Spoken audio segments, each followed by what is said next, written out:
That's what listening's for. Yeah. And I was thinking when I got it, I was not a good listener either. I was like, it's an instructional. I just talk book. a lot over people. Can you listen? Yeah, you do. It's an instructional book. Is this something you can really listen to? Oh, No. How do you get in so fast? I understand how the internet works.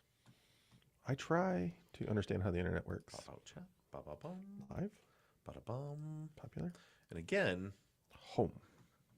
I put the 3 chat bars right here. Home.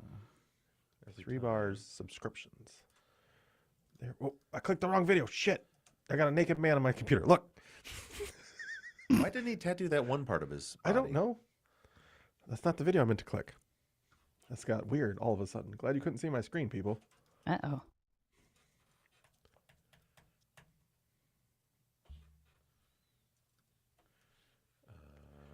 I was answering a few text messages. What's up? Who are these people? These are the YouTube people. YouTube. I like that. That was such a good Who question. are these people? Who are these people?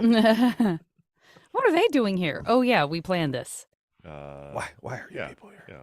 Catherine's upset that you're not wearing a hat. She said that your head looks terrible and I you're know. balding. My clear hair. It's Leave my mean. clear hair. Catherine is being very Leave my mean. clear hair alone. Mm-hmm. I just got I can take my glasses off. important Really. text message from my wife that says the Little Caesars kit was delivered, put in freezer. What the fuck does that mean? The She got kit? Little There's a Caesars kit? Bridgman Post Prom was selling Little Caesars kits to raise money. So that's what this is. What's the I'm kit? Just a assuming. how do you just make your own pizza with the ingredients they give you? I Okay. can't see anything right now Oh, why don't you take your glasses off? because I was just trying to really. And I'm not wearing a hat. I'm not gonna wear glasses. It's gonna look like a different. Now that's a transformation. They're like, who the Yeah. fuck? Who's That's the an new? interesting balding pattern. It's like a I have a reverse racing mohawk. It's like a racing stripe right up the middle. I have a reverse mohawk. No, It let's is go I instead guess of I reverse. Let's just say skunk. It's a white stripe right up the middle. I like my reverse mohawk.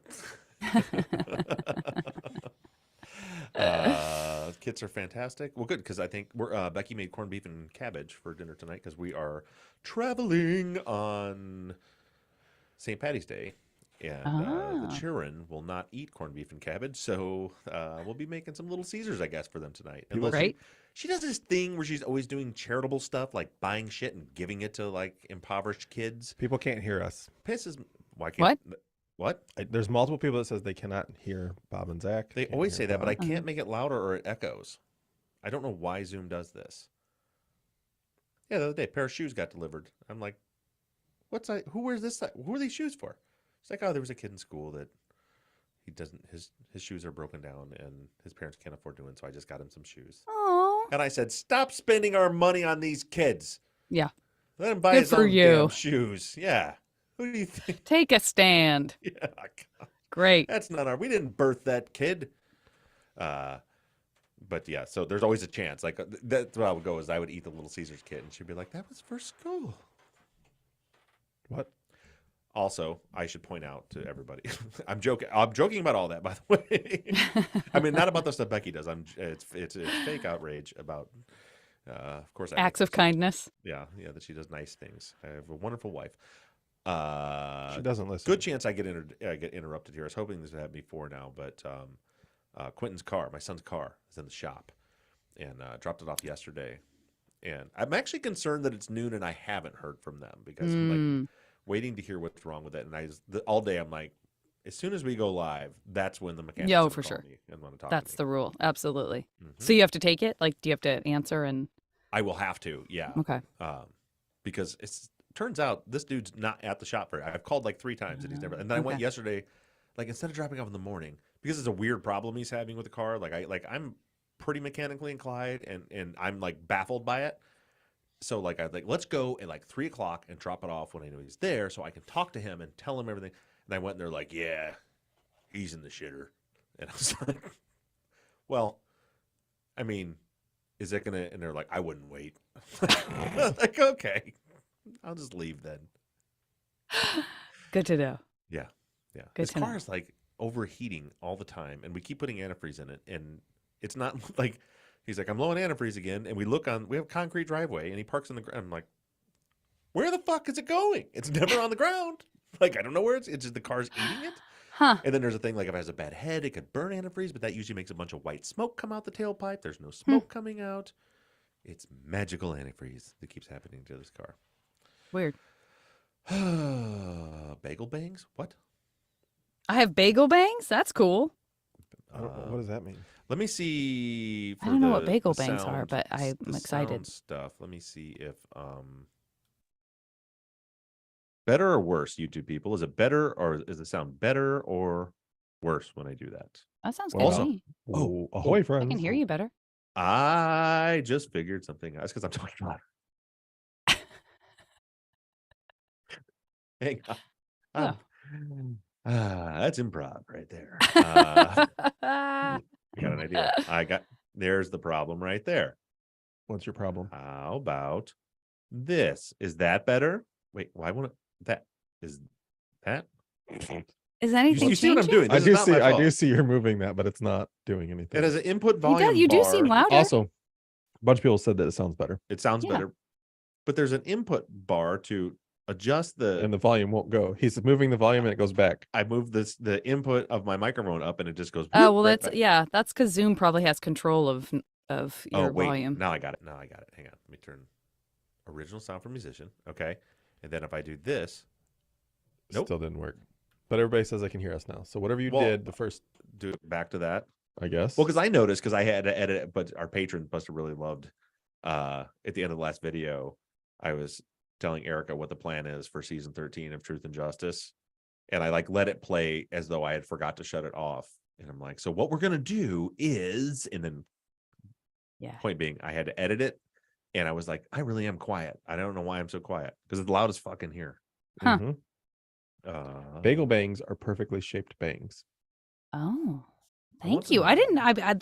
This is a new saying. Thank you to everyone who welcomed me back and said things about my bangs. I didn't want to like break the momentum of the fantastic experiment that Bob was doing by saying anything. But it's nice to be back. I thought Erica did a great job. I was excited to listen to the follow-up, and I missed everybody, but she's awesome, and obviously she's way smarter than me. So But again, I'll just start texting how her with often questions are we during the actually follow-up. going to talk about DNA? I mean, how often does that It come up? barely has anything to do with what we do. Right. Yeah. I just made another little change. Does that help anything? Better or worse? The delay is too long for me there. By the time anybody answers, I'm going to undo this. So What? The Why key are to you having still perfect bangs is just having really flat, thin, straight hair. So there's not a whole lot of styling that has to happen. It just sort of goes. Plah. mm. Hang on, what's Danielle say there? I was so disappointed about season 13's update, and I should have seen it coming. That's a Janet. Does trick for those of you everyone that- know that now, or is that just what's No, on I Patreon? didn't. No, right Oh. before I said what it was, I shut the video off. Yeah. And if I Smart. had more time, I was gonna. I had in my mind. See, I was on the track, and this idea came to my mind, Shannon. That right before I said it, I was gonna cut to the splash screen from Jurassic Park. Where it goes, Didn't have the energy for it. That's funny. I've changed 10 different settings here now, and I don't know what. If I do that, background noise suppression, auto. Why is stuff? Can I adjust this now? Nope, still won't let me adjust my volume. Weird. Amy echo. says that had a weird echo, so stop messing with it, Bob. You finally Oh. fixed it. That's interesting because what I turned off was the echo, the echo suppression. Huh. How about now? Do I sound echoey to you now, Janet? I shut No, you because sound fine to me. because I You've have only since- ever sounded just fine to me over here. okay on that side. Yeah, I have. Mhm. I've changed so many settings now. I don't remember what I did. Perfect. That's good. It's It's really good. yeah. We'll see what happens here. Automatically adjust my. How about let's do that? Automatically adjust microphone volume. See if that does anything good. Would That you got stop very loud. fucking with it? That got very loud. But Huh? maybe it's great for YouTube. I don't know. I got loud. That seemed like it got loud. I'll turn your headphones down. Oh yeah, Yeah. that does sound different. Now that sounds different. But Well, I'm fine with whatever works for YouTube. Look, people are saying to knock it off. Well, now I have turned on the automatically adjust microphone volume. Jesus Christ. So how's that, guys?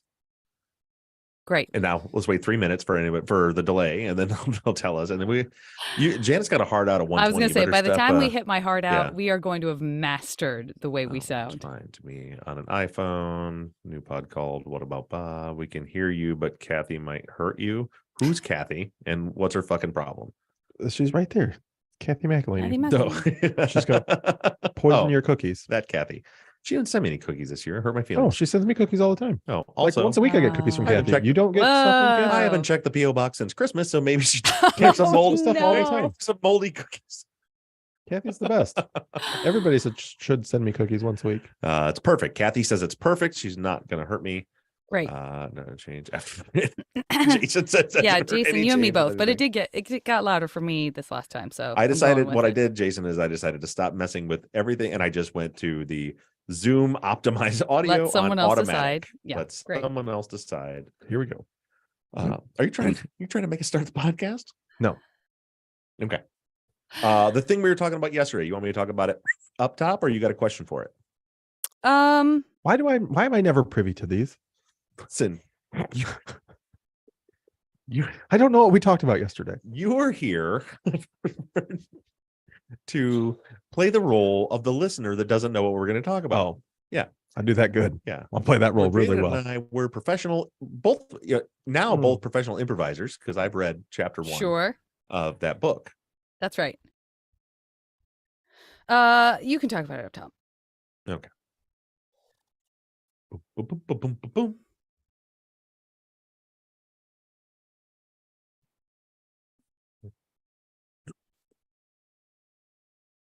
You want to? No, I'll do it. All righty. Thanks everybody for joining us. Janet, it's great to have you back from your assignment. Hope everything went well on that important mission that you were on. Yeah, it was great. I was very excited to listen to the follow-up, and Erica, of course, was fabulous, and I was sorry to miss it, but I feel very caught up because it was great follow-up without me. Janet wasn't here last week? Oh, boy. Oh. Okay. We'll fill you in later, Zach. Trying to let him feel that side. Kelly, you're going to have to clean this up. Sorry, right off the bat. That was funny to me. It might not be funny to anybody else, but it was funny to me, and that's all that matters. I wanted you to feel that silence that I felt when I ate shit at that time. No. Kelly cut Zach out of saying that. It was funny to me, and that's all that matters. Right, but it got awkward afterwards, so we'll just get rid of that. Where were we? Really disappointed. Okay, we're good at this, guys. You see, we should have stopped doing. We shouldn't be doing this on. You're going to teach a class about this? Because fuck. Now you guys see that when you hear the cleaned up audio, that this is what really goes on. Here we go. Yeah, it was great to have Eric for that particular episode because we had the whole discussion about DNA and that's what Erica does for a living. But of course, we're glad to have you back, and even you, Zach, we're glad to have you here. I'm glad to be here, Bob. Thank you for having me back. So I used to tell Mike, you work here. So, all right. So, before we get into this episode, I know Janet, you told me last week because you were desperately trying to find internet on the ship you were on, and you couldn't. But you said that you were particularly upset that you had to miss that follow-up. So was there anything you wanted to add to the conversation about Javier's testimony, or do you want to just move right into this week's stuff? No, we can move into this week's stuff. Everyone covered everything that I would have brought up. So it was okay, great. It was a great episode, and it was a fantastic follow-up. And there were things in the follow-up that I wouldn't have expected to talk about as much, like the DNA. So it was super informative and really terrific. And this last Sunday's episode was really interesting as well. I'm glad we finally got to Jeremy Witt. We've danced around him a bit, knowing we were coming to him. So I'm really glad that we got into it. What'd you think about Jeremy Witt's testimony? I found it utterly preposterous that it would have made it into a trial. I just, for all the reasons that you said, I was sort of dumbfounded. It was worse than I thought it would be. I'll be honest.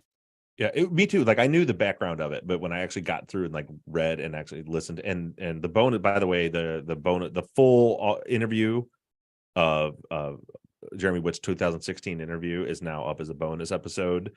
And if you listen to that, it'll even make you even more nuts. It's awful. Interview goes off the rails multiple times. If you listen to it, the Yeah, I was bonus, listening to it this morning. He doesn't get anywhere with it. the weirdest thing is, it's not weird if you understand, which I on the surface do a little bit, like just between human behavior and linguistics and stuff. Like, it's so obvious that the story about Christian's confession didn't happen. It will drive you mad because he says it once and he puts it out, and then for an hour, Bodmer is trying desperately to get him to repeat it and give some details. And you can see that Bodmer wants so badly for that to be true that he's accepting this bullshit. When we're taught when you're doing interviews and interrogation, like, have them tell it, answer open-ended questions, have them tell it, retell it, see if you can get them to tell it kind of backwards, in different ways so you can check for veracity or truthfulness. And he's just like, okay, all right, let's go back. So okay, you're back at the pool. And Christian's there, and then he starts yammering on about wanting to go to the gas station and get a beer, and he will talk about anything but. Well, and there's the part where Bodmer's like, so he told you he did it? He's like, oh yeah, I didn't say that already? Yeah, he told me he did it. Okay. But then doesn't elaborate on what he told him. He just said, oh yeah, he told me he did it. Yeah. Can we? Yeah, let's. If we could leave a little bit of room. I know we're moving on from that, presumably, at least to some degree, next week. But since the episode just dropped this morning, for me, I only got an alert that it had dropped and was in my feed like 5 minutes before we came on. And I did check Facebook, and I saw that in the follow-up, a couple of people had seen that it came through, listened to it, and had a couple of questions. So I'm not going to address those today because I'd love for everyone to have had a chance to hear. Sure. That interview, and so maybe we can push those to next week. And folks, I'll try to remember to do this on the Facebook, but if you are the two people that posted about this bonus interview, if you wouldn't mind just copying and pasting your questions, so I don't want to overlook them next week when I'm looking at that follow-up post. Yeah, good idea, because next week's episode is still related to all this. Okay, great. So that'll work good. And we talked about before the show that you didn't have a direct question about that. I want to give a quick brief synopsis of the timeline of how all of this, that'd be great. Of all of this shook out. So so first of all, you have the anonymous call, 2011. In that call, he says that he overheard Jackie and Lois talking about the raid, and they were concerned. He says that he's guessing Christian must have been the one to light the fire, and then Christian joined the mill like that, and then he says that's all I know. Jump to 2018. I assume we do have questions about how Bodmer found him and all that. Yeah. So So Bodmer finds him in 2000. They go talk to him, take him down to the station. He gives his interview, and then the arrest happens. Robert and Christian were arrested like 3 weeks after that interview with Witt. That was the catalyst. They had nothing for all those years. They finally arrested him in 2014. Dropped the charges. They still didn't have enough. There was nothing there. They find Witt. Witt gives this statement. 3 weeks later, they get arrested. They go to trial. So in a pre-trial hearing, so there's like days of hearings that are going on. 3 days prior to Witt testifying, was supposed to be 2 days. 3 days prior to, the defense was given a copy of the transcript, so they knew at that point what the person was saying, but they still didn't have the name at that point. So they didn't know. I'm sorry, it's a transcript of what? The transcript of the 2018 interview. Okay, great. Yeah. So they're like, okay, so now we have a transcript where this guy is saying that he confessed. We don't know who the person is. And then that was then the next day, towards the end of the day, the CI is supposed to come up and testify. But it would have spilled over into the next day. So Aki, the district attorney, or the prosecutor working on the case, said, no, we'll just wait for tomorrow, which, there are obviously people on the defense side are like, they think it was strategic because they didn't want him to start testifying. They know his identity and then have them have time overnight to do more research on him before he comes back. So they wait until so then it becomes now 3 days. So they've had the transcript for 3 days. Witt gets on the stand. So now they know who he is, and they're able to quickly do. And I think the defense actually, or the state at that time, disclosed some of his criminal background. and they were able to quickly do some criminal background. You can see that in the cross-examination. Understand, in California law, like that part, while it seems really shitty, there wasn't really anything bad done here. They're not required to disclose it for pretrial hearings. The state's not required to disclose. They don't have to give a witness list like you do for trial. So there was nothing really bad done there. I mean, it was clear they waited until the last minute, but the defense during those hearings was making a stink about it with the judge. Like, we didn't have time to, how can we properly cross-examine him when, we've only had 3 days to even work with the transcript. And the judge in the hearing tells them, don't worry, you'll get, if this goes to trial, or I think it was already scheduled for trial, you'll get a chance to cross-examine him then. That's where the issue comes in, is not that they didn't disclose who he was before the pretrial hearing began, but because it was the fact that at trial, then they didn't get to cross-examine him, which happened a year and a half later, is when I don't remember the date of the pretrial hearing, but a little while later, the trial happens. And then, they're hoping and expecting to be able to, now they've done all this. You can tell, obviously, from the other witnesses we talked about, like Greg Ellis and all those people, that now they've done a ton of background work. They've talked to people who know him. They have his full background history. And now they're ready to cross-examine him. And they're like, oh, he's not here. They're just, you already got to cross-examine him once, and that's what we're going to use. So that's kind of the rundown of how all of that shook out. And so we'll just get right into the questions. Sure. I just want to throw out, Valeria mentions in the YouTube chat that I think you said the 2018 interview, and maybe you mean 2016. Oh, right. Yeah. 2016. Thanks, interview. Valeria. Yep. Yeah. The trial was Okay. in 2018. Okay, cool.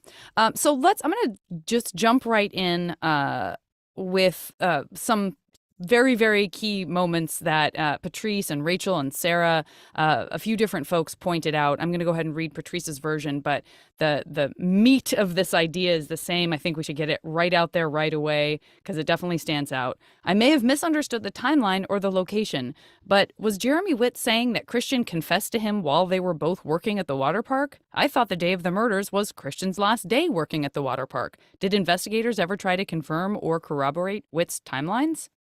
Yeah. So remember way back, there were some people that were upset because I said they were suspended, and they're like, you're trying to downplay it. They were fired.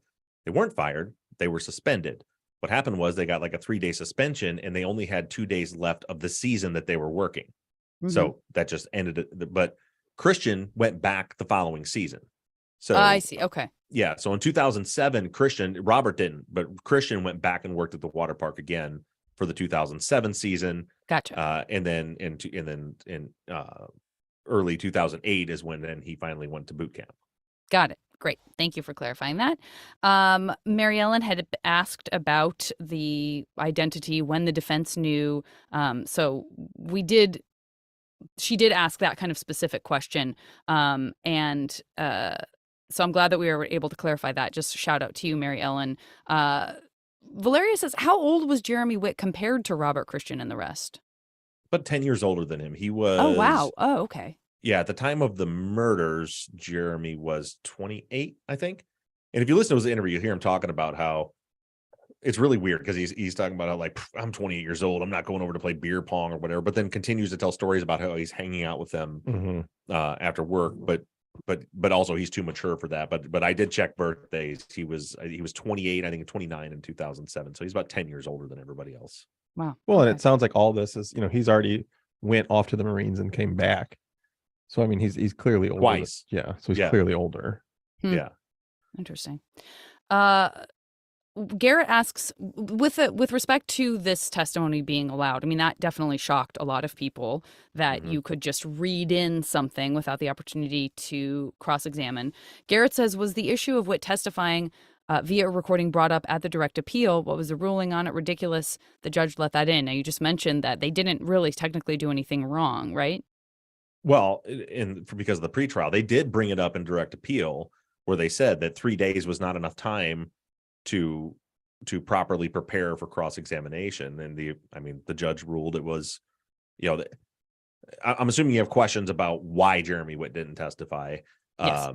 But the judge saw that's that actually the very next question. So yeah. So, well, I'll just answer it and then say their name. So what happened was, so Jeremy had this, this whole thing is, and you'll even see in Sunday's episode, like in my opinion, like Bodmer is like the worst person that came into this. Like everybody a lot of people here have disliked Leclerc. I think Leclerc was not good at his job, but at the end of the day, he knew he didn't have a case against these guys.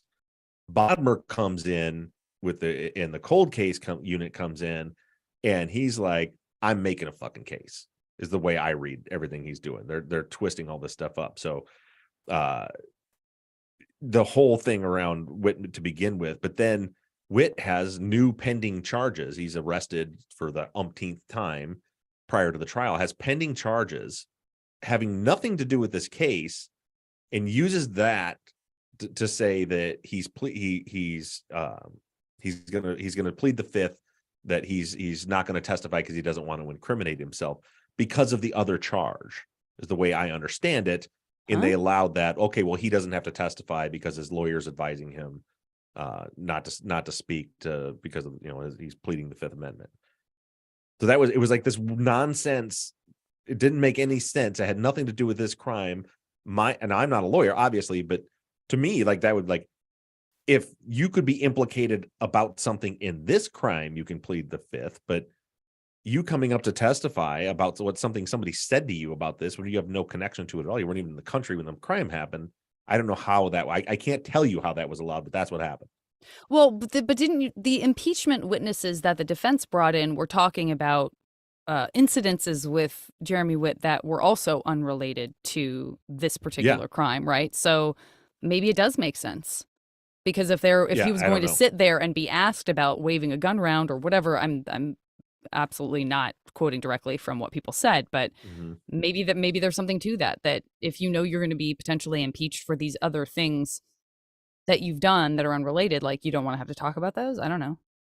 Maybe I don't know. In my opinion, it should, like, if that's the case, then his testimony should have been allowed. It shouldn't have been allowed for a lot of reasons. There's no chance in hell Bodmer thought he was telling the truth. And if you can listen to that interview and come away with it like, oh yeah, Bodmer thought he was a straight shooter. Bullshit. He knew he was lying the whole time. And so did Aki, as far as I'm concerned. Yeah. So can I side rail this for a second? Because I have a question that I really want to ask, and I know I've seen it a couple of times now. Sure. Who is Lois Robbins? Why haven't we heard from her? Why don't we know anything? Why? I mean, this is a brand new name to me.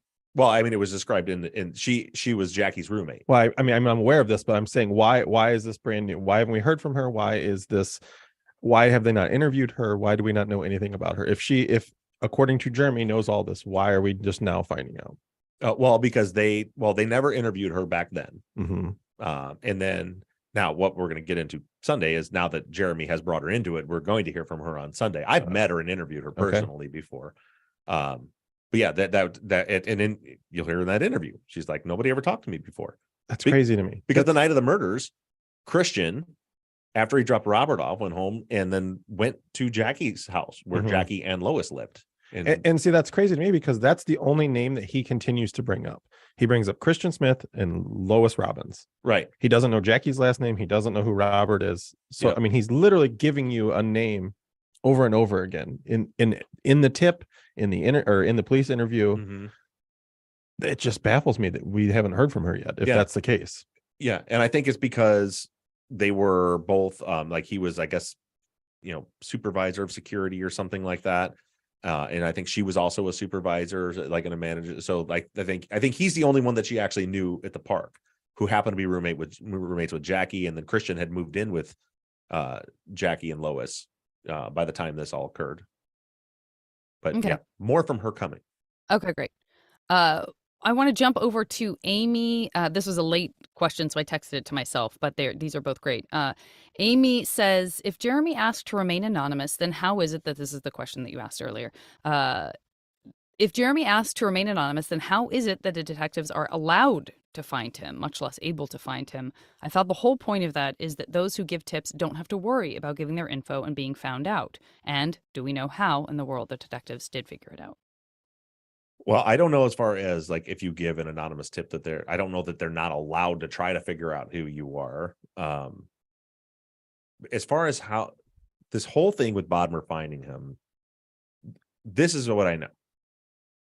in March, I think it was March 22nd, Jeremy was arrested for brandishing a weapon, a gun in La Quinta, which is still part of Riverside. I think a few days before that, he was arrested for something in Los Angeles County too.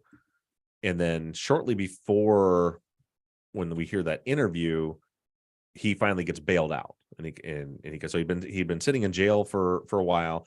He gets bailed out, and then after he gets bailed out, all of a sudden Bodmer shows up at his house with Detective Dickey. Actually, there was several officers plus those two, but those are the two that actually talked to him.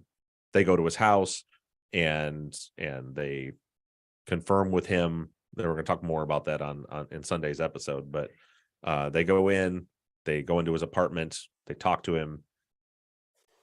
Conveniently didn't record the conversation, neither of them, for 10 or 15 minutes.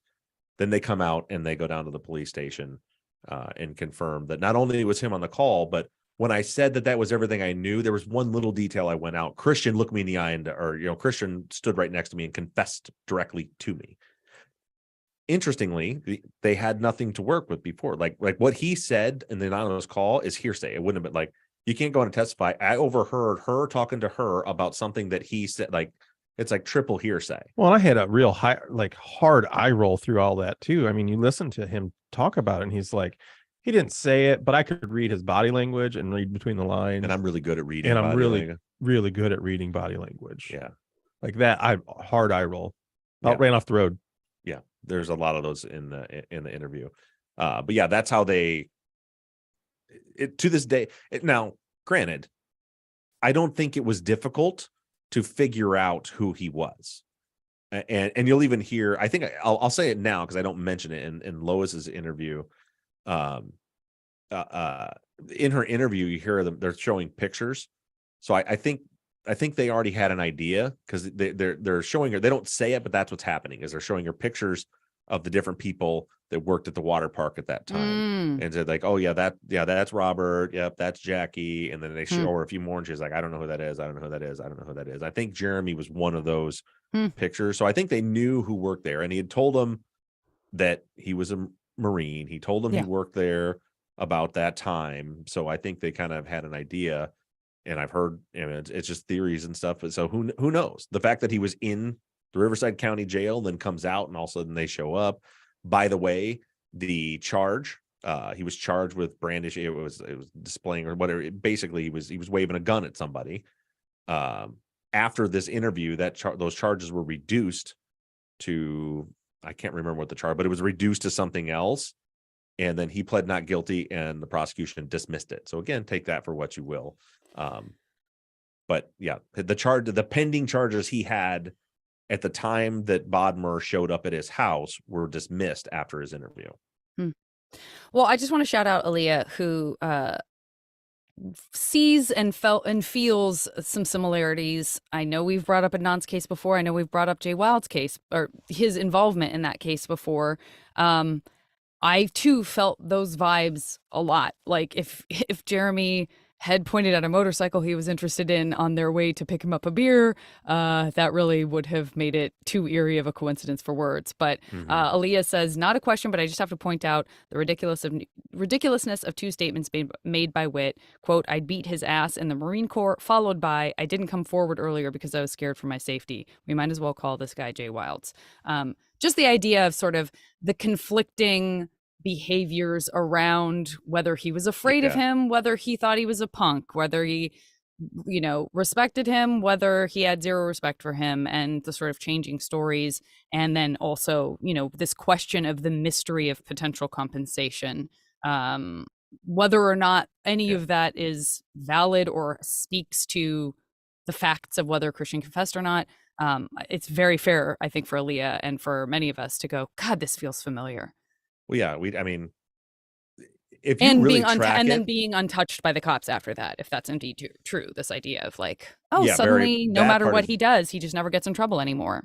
Yeah, it's like when he's directly caught on surveillance. Like, I've interviewed Greg Ellis, the one, personally interviewed him, the one that we heard his testimony. And if you look on the website, there's he gave a whole bunch of testimony outside of the jury, and then the judge limited what he was allowed to say in front of the jury. So on the website, there's Greg Ellis no jury, Greg Ellis jury. So you get the full story and the Greg Ellis no jury. But I mean, they have surveillance footage, cameras, pictures. Like Greg was telling me how frustrated he's like, the police. We would call the police because he was doing this stuff, and we would show them like, here's a video of him that I took with my phone doing it. Here's pictures of him. Here's this, and just nothing would ever happen to him afterwards. But as far as the contradictions, if you track his, like, there's so many little contradictions in there. It's everything from, he was in he wanted to join the Army, and I'm telling him you should be a Marine. And then later it's like, well, he was in the Army, and I was glad he was in the Army instead of the Marines because he's an embarrassment because he confessed. And like, but you didn't. Yeah. The last time you talked, he didn't confess, and you wish that you thought he should be a Marine instead of it. There's little stuff like that all throughout his. I tried very hard to take him as credible listening to this interview. Mm-hmm. I went into it with, this is a credible witness. I tried to listen to it that he's completely credible with no bias. Smart. And it was hard there was some contradictions right off the get-go when he starts talking about it, that he's like, I remember everything. I remember what he was wearing. He was wearing these aviator sunglasses, and and he goes through this whole spiel, and then he's like, but I don't remember what he said to me. But he goes through this whole thing about like, I remember everything. I absolutely remember everything. He was doing this, but then they did it. And that was like it. Right. I mean, there's no, like, he literally says, I don't remember what he said, but he told me he did it. Yeah. Right. It's as I said in the episode, I mean, we're breaking it down, discussing it all here, but like, I had planned to go through all these and play audio, do clips and do all the, and as I'm like, this is nonsense. Like, I can't even spend the energy. Like, if you can't hear this and figure out what nonsense it is, then you're probably never going to anyway. But there's so, that's why, the episode was what it was. And then I put up 18 documents on the, like, if you want to read all of it, it's up there, but it's ridiculous. Yeah. Just to stay on the kind of Jeremy as the anonymous caller, Caroline and Nikki just wanted to confirm. So there is officially no documentation that like confirms, or is there, that Jeremy was in fact that informant? Like, is it documented, or is it just like suddenly Bodmer knew and that's after the Witt fact confirms it. So you'll hear that if you listen to the bonus in the beginning of the interview. And when I first heard it, I was like, what, like, how do we know this is even him? He could just say, but I'm sure it's him. Because people have said like the voice doesn't sound the same and this and that, and it may be the case, but listen to the details. He's talking about he's a Marine, he worked security, like what are the odds it was someone else who worked at the park who was in the Marine? You know what I mean? So it was him.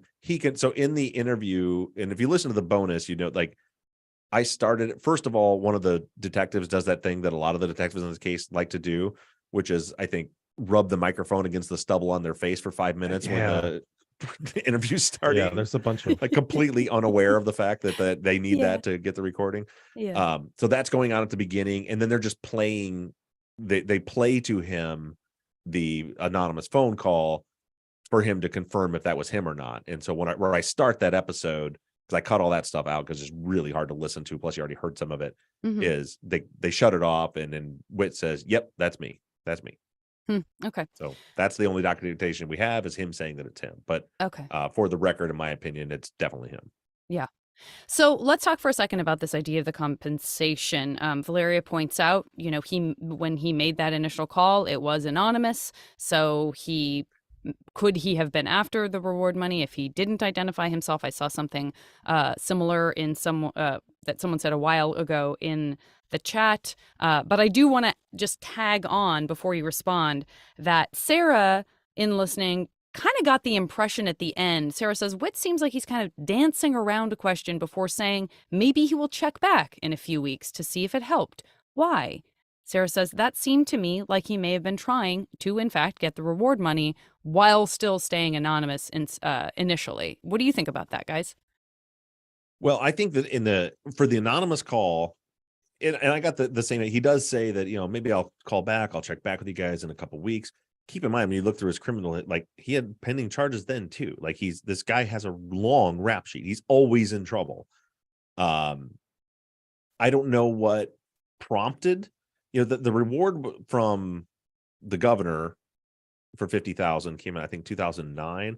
And then there was a private reward where the billboards and all that were put up for another 50,000. I'm not positive when that happened. I think it was around this time, because it was around 2011, I think, when Ron Friedley had hired Luis Bolaños, and they had put up the billboard, and they were like in the press in this campaign, like, this case needs to be solved. The thing is, he didn't give them any real information that they could use. Like to me, the anonymous phone call sounded very much like Bo Nash's interview, where like genuinely, like Bo was like genuinely like, hey, like after this, all of a sudden, suddenly Javier wrecks his car, and then Javier like he's drinking so much nobody can talk to him, and then he takes off and he moves to Sacramento. Like, this stuff's just like I think Bo genuinely was like, you guys probably need to know this stuff. Even though really it's not anything that's useful. That's what I got out of this. It's weird that all of a sudden it was prompted years after the fact, where he's just like, oh, I just thought all of a sudden to call you because I saw it on the news. Well, the new, what was playing on the news then was about this reward too. But like you said, he stays anonymous, but then he says maybe a call back. I'm curious if maybe they did call back, or if it just knew that what he had was useless. But I sure would love to know what was said inside of his apartment in those 10-15 minutes before the 2016 interview, when all of a sudden he's like, yeah, that's me. And you know what? It's I don't have hearsay anymore. He confessed directly to me. And unfortunately, and we see this with how many cases, there's a total of $100,000 of reward money. Yeah. We don't know. We don't know if it was paid out, who it was paid out to. They got a conviction, so it should have been paid out to someone. Right. Logic would tell you they didn't have a case against these guys that would stick until 3 days after Witt gives this interview in 2016. That's when they finally get arrested again. So I don't know. I don't know what happened to it. It sure seemed, and I will say this, to be fair, when I've interviewed people that knew Witt, like not personally, but knew that like lived in the same area as him, and I asked him, did he ever seem like he came into a bunch of money? Nobody said. Everybody, well, it was only two people, but they said, I never noticed anything. Like, I didn't notice him driving a fancy new car or anything like that. Right. Well, that's something that Amy brought up as well, in her kind of little group of questions, was this idea of it potentially being problematic. And I think maybe we've talked about this before, or it was brought up on Undisclosed with respect to Jay, is that the sort of intention of something like Crime Stoppers and the anonymity of it, and knowing that that could be very helpful because someone who is afraid to come forward could maintain that anonymity, but that it's also complicated and potentially difficult, if not very damaging, for a reward to be paid out and for the defense not to have access to that information to explore what a motivation might be. Right. And whether or not there could be connections there. And that's something that not only came up for Amy, but also for Sarah and Jeremy. Shout out to Jeremy W., who was asking questions about Jeremy Witt. And I was like, oh, this could get confusing on the follow-up. Jeremy W., Kathy, and Leanne asking that question. Any evidence at all? We know, obviously, that there isn't any evidence of them specifically getting that leniency, specifically getting that reward money, as connects back in documentation saying, yes, we were lenient on Jeremy Witt because of this, with this other charge or whatever. Would that be... So that doesn't fall into Brady, right? I mean, that's not really a Brady violation if it's an anonymous tip and gets paid out. Where does that fall in? We should have had access to this information so that we could have explored more who did it and who got the money and why. That's a good question. It would be a question to be better answered by an attorney, because I don't know, because I think that was one of the things with the Undisclosed team they were working on with Jay Wilds getting paid, because he was directly asked on the stand, were you compensated for this? Now, right. Witt was never asked that on the stand because he didn't get on the stand. Because he couldn't be asked, right? Yeah.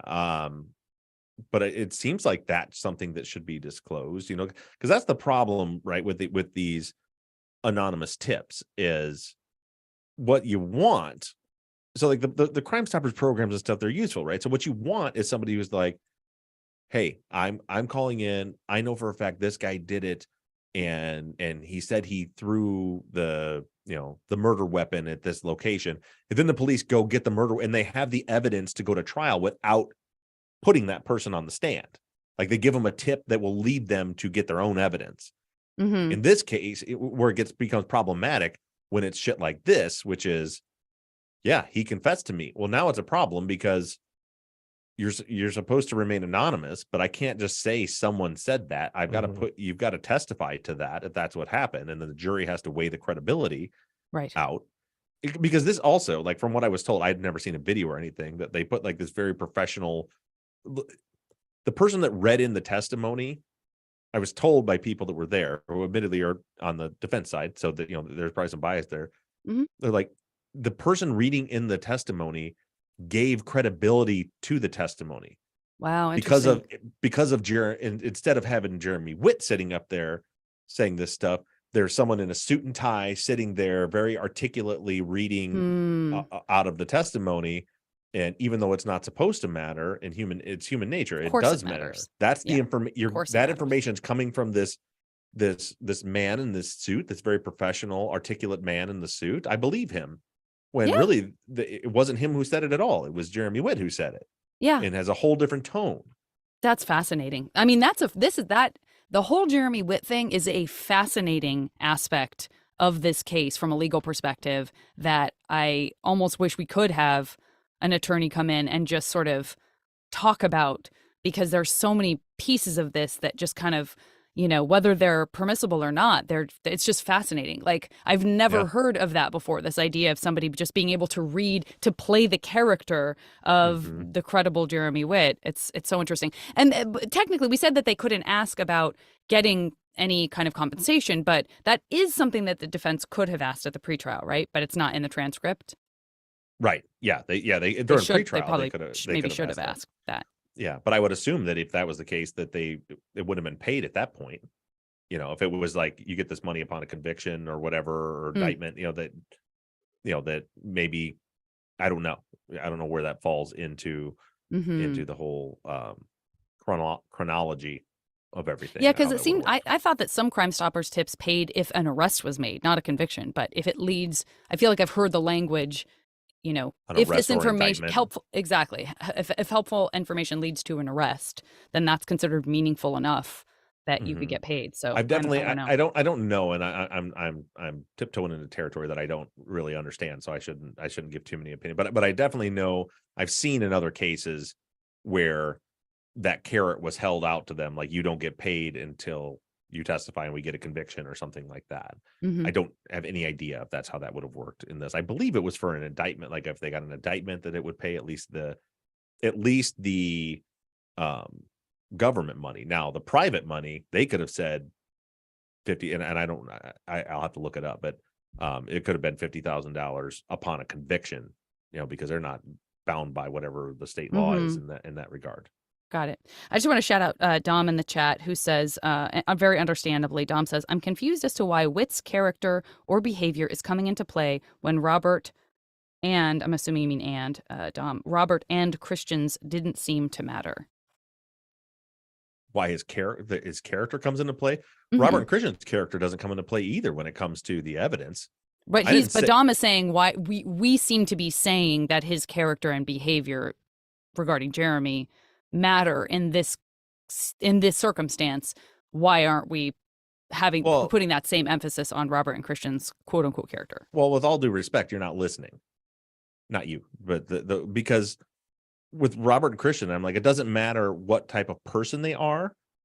If the tangible evidence, the state's expert compared to the drive time, compared to the cell phone sector data, shows they couldn't have been there, then it doesn't matter who they were. And when it comes to credibility, I'm not saying I trust them and I don't care what their character says.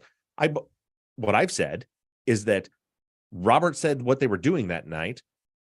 Years later, we get their cell phone sector data and it confirms everything he said. It has nothing to do with his character. In Jeremy Witt's case, is he a shitty guy? Yeah, but that has, to me, in my opinion, has nothing to do with why I don't believe him. Lots of shitty guys can tell the truth.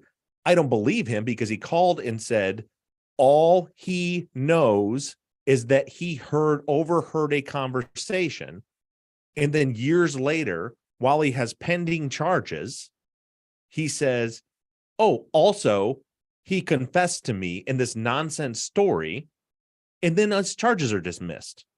That has nothing to do with his character. That's not what this is about. Everything we're looking at is what people say and do in regards to the case compare to the actual evidence that we have in the case. Right. So Jeremy Witt's character doesn't matter either. What matters is that what we see as far as actual tangible things that happened, he said he doesn't know anymore. He gets talked to if anybody's character is getting called into question here by me, it's Bodmer's, not Jeremy Witt's. I could give a shit about Jeremy Witt's character. Yeah. It's when the department has a policy that you use a belt recorder every single time you interview somebody, and that's why we have all this shitty audio of all these interviews every single time, and then suddenly this star witness comes out of fucking nowhere, and you walk in and talk to him for 15 minutes with two officers wearing belt recorders when it's their policy to turn those recorders on every time they interview somebody, and then they come out and go, oops, I guess we forgot to turn them on that time. That's whose character I'm calling into question. And that matters. Understood. I agreed. I think I'm still interested, and I have not read the transcripts, but I am interested in what the judge allowed with respect to the impeachment witnesses, because the way you talk about it in the episode, it kind of does sound like the judge is like maybe throwing the defense a bone by letting some of that stuff in because they can't cross-examine him. Because the way you described it, it did kind of sound like it was character assassination, less to do. That's why I was saying maybe it did make sense for him to plead the fifth and not testify, although those two things kind of cancel each other out in a way because... Anyway, but yeah, so I agree that like whether or not he was showed someone a gun has very little to do with whether he heard Christian confess to something. So I was curious about that too. Yeah, and and these are two different things also. What is allowed for the jury to hear because the jury's job is to assess his credibility. That's their job. My job and our job is to look at the evidence of the case and determine what actually happened here. So was the jury using that to determine his credibility? That was the idea, certainly by the defense, but has nothing to do with us deciding if he's telling the truth or lying based on character. That has nothing to do with it. Gotcha. Yeah, I keep, every time you talk about them going in and not recording, I don't know if maybe you said this and I was reading feedback, but it's unfortunately too hard to imagine. Utter speculation on my part, but it's so easy to imagine them being like, well, I got to tell you, buddy, this isn't really going to help. I mean, if he had confessed to you, for example, that would be a different, and then he's like, what if I told you he did confess to me? Like, that's the kind of conversation you would never want anyone to hear, because that just sounds like you're leading a witness. It just sounds like you're like, I mean, if you could say, even if that's not what Bodner meant, other hypothetical examples are, and there's $100,000 reward for any information that don't even go there. It's we so don't troubling. know. And the reason we are having these hypothetical conversations because they didn't record the conversation. They didn't record it, right? Also, I got really fired up there and just blew about 5 minutes of Sunday's episode where I break all that down. So you can hear me in a much more calm manner explain that on Sunday. Sorry. Great. Sarah says, again, just going back to lots of questions that we've kind of already addressed about the leniency shown to Witt, whether or not it directly can be tied to this testimony or not, after his participation in some form in the prosecution. But Sarah also asked, what do you know about Witt's military record? Did any of Witt's antisocial activities happen while he was still in the Marines, or does it seem like it occurred after he was discharged? I don't know. There's some documents that I didn't post because it kind of goes back to that. It's none of our business stuff, but he had some issues in the military too. Somebody had said something about him being dishonorably discharged. I was not, from what I've seen, he was honorably discharged twice so he was in, left, and then I think he went back as a reserve and was in. He did have there were some incidents that are noted with him, similar type behavior, what we see after he's out. when he was in there. He also was not. He was not in combat. He was like a vehicle operator or something when he was in. Gotcha. Sarah and I think I'm going to say Chinzia, but it might be Cinzia. It's a beautiful name, and I don't want to butcher it. But Lana or Lana, all kind of bringing back up this idea of alternate suspects, and still struggling to understand. And I go there too, since it is kind of judge by judge, state by state, who decides when that's appropriate and when not. They're still just kind of struggling with the idea that you have the authority to do this, make this call, and how it doesn't violate the constitutional rights of the defendant to a defense. And part of that is because we do have so many international listeners, and I saw this in the chat as well, folks who are trying to wrap their minds around some of the legalities. And Montana pointed out, the fact that it varies from state to state can make it even more confusing. It's just it's tough. It's like, again, it's like, you want to sort of have Colin Miller just come in and give a guest episode on breaking all of that down, as if you can even do it in one episode. Yeah. And from what I've heard, even in California, it's not uncommon to not allow alternate suspects to be presented. To me, in this case, and this is again my non-lawyer opinion, like it seemed very unfair in this case. I think I mentioned it was this episode or the one before. Like, for example, Jacob. Right. So the state makes this big deal about their phones being off as indicating they were at the crime scene at the time of the murders. They weren't allowed to, say, put Jacob on the stand and point out that his phone, or even have one of the officers or one of the cell phone experts break down his and say, the boyfriend she just broke up with, his cell phone was out of service too. And even if the intent wasn't to say, so he did it, to me, what I would want to use that as a strategy for is say, like, you're making this sound like it's the biggest deal in the world that somebody's phone was off. Well, so like, there's literally the other closest person to this case. Right. His phone was also off. Like, for them not to be able to present, it's so difficult. And it's just one of the things that I think is kind of broken with our system. Like somebody had said, like in Facebook, like, yeah, but you can't just go up and start making wild accusations against other people. No, you can't do that. But you can't do that in court anyway.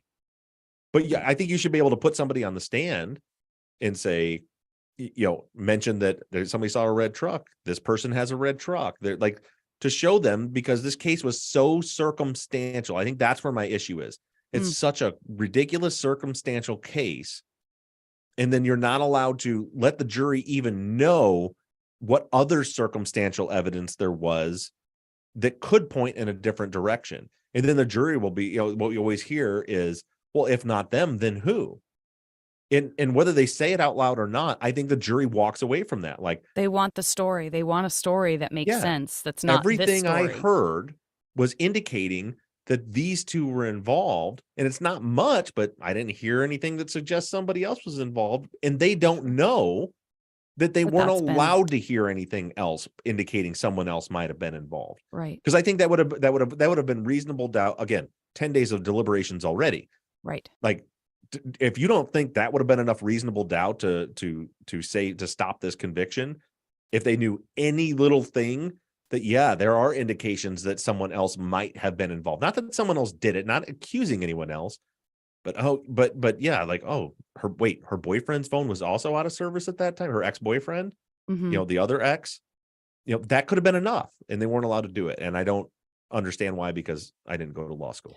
Well, I was going to say, and it may not be even like you have to go to law school, but because each state has a Supreme Court, like that legal precedent gets set. Maybe it was set accidentally for a really good reason in a case where someone was wildly accusing people, damaging people's reputations, putting it out there into the world on public record that this person could have done it or this person could have done it, and there wasn't enough evidence, and that severely could have damaged someone's reputation. We don't want, like you said, California hates frivolous lawsuits, etc. So if there's a situation in which it really made good common sense to protect other people from being thrown under the bus for no reason, suddenly you have a legal precedent that's set that becomes much more rigid in situations where judges go, well, I need to look, this precedent has been set, and when there are viable alternate suspects, that could end up getting used against cases in which it makes much more sense to be able to give alternate suspects, right? I mean, that's kind of how legal precedent Yeah, works. but it and can be definitely was still up dangerous. in the air because there were arguments before the judge about this. This defense was fighting. So it wasn't like this is a hard and fast rule. Well, no, Like but they that's were not really how that's not always how precedent works. People right. argue. We've heard cases where someone appeals something and both people are arguing the same case saying this is the legal precedent that supports their argument. So Right. it's a little more subjective than maybe I made it sound. Anyway, it doesn't matter. That's a total tangent. Well, real quick, I'm a total law wonk, so I would love to talk about that more. Well, on that, it's relevant to this is I spoke with one of the attorneys that tried the case for the defense, and he told me, and on the record on an interview, when I said, "Is there anything you would have done different?" And he said, this thing, because apparently I don't remember what it is, but there's a process where they can appeal, they can basically hold up the trial and appeal that decision. I think it might have been federally. I don't remember the details about it, but he said I shouldn't have accepted it. I should have appealed that up to another court. The decision to not allow alternate suspects to be mentioned. So he just for your information, like one of the defense attorneys, that is a failure that he noted that he thought he made was even though he fought hard for it, when the judge made the decision, they just said okay and just went on with the trial, and he wishes that he hadn't. Gotcha. I just want to throw out Sarah. I haven't been giving last names because I feel like I want to respect your privacy in case you don't want them listed. But we have a lot of Sarahs. So, in fact, we have 2 different Sarah G's. But one of the Sarah G's said, "Why would someone manufacturing a confession reference the secondary crime, the arson, instead of the primary crimes, the murders?" I thought that was an interesting question. We're still talking about sort of what the motivation would be for any of this. I have no idea. It's he's based on what he saw, and he says his information about the crime comes from news reports. So maybe that's just all he remembered. Right. And Montana, I see you defending Jeremy, in maybe defending isn't the right word, but I see you using very sound logic in the chat to say, look, if Jeremy called, did not identify himself, and gave the information he had, and then was shocked when the police found him years later, then perhaps his motivation, like you said, Bob, was not about the reward at all. He genuinely thought he was being helpful. He had a memory of the guy, the folks in that house freaking out about the fact that their place was raided, as he put it, and that, it was such a vague memory anyway, that to me it seems entirely plausible that you could imagine Lois and Jackie being like, that was so intense, and now they're looking for Robert. Like, why are they like, this is awful. It's very scary when someone comes in and interrupts your space and like goes through all of your stuff or whatever, that you can have a conversation about something being traumatic and not have it mean that you all have guilty knowledge that this crime took place. And I should point out, I think he was telling the truth. Yeah, great. In that first phone call, personally, yes, like that totally sounds like something that would happen. You'll hear in Lois's interview this on Sunday, even the turns of phrases he uses, like raided instead of a warrant, like I'm sure he heard that conversation. Yes, and it doesn't matter if his motivation was wanting to get it, because he did say maybe he'll call back and check. If the reward wasn't paid till somebody was arrested and no one got arrested, why would he think he would be, I mean, like he could have called it, and then if arrest was made, he might have called and said, hey, that, who knows? But I don't think there's anything wrong with that either. If he had legitimate information, I think he shared, at least to an extent, something that he really overheard. Right. And if the motivation was maybe this will lead to an arrest and I'll get some reward money, that's what it's for. Right. My problem is when 5 years later, the story, suddenly there's this unrecorded secret private meeting with the detectives, and he comes out with this whole ridiculous new story. That's where my problem is. Right. And I don't know if you're watching the clock, Janet, but I know you got 10 minutes till you got your heart out. Okay. Well, that's actually the end of, for the most part, that's the end of the questions. Joshua and Jennifer, both on Facebook, were sort of talking about this idea of like